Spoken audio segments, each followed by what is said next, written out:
Hey guys, I'm gonna be teaching you how to pin a specific Instagram post. This is a very simple and easy guide, so please watch the whole video. The first thing to do is to open your Instagram.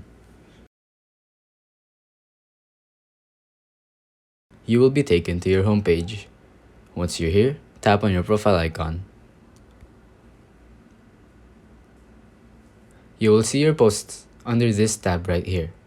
So, all you want to do is find the specific post you want to pin and tap and hold on it.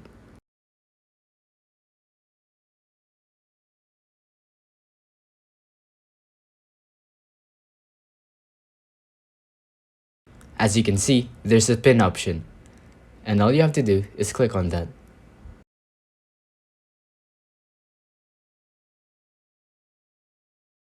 And there you go, it's at the top. I only have one post, so it's gonna stay the same.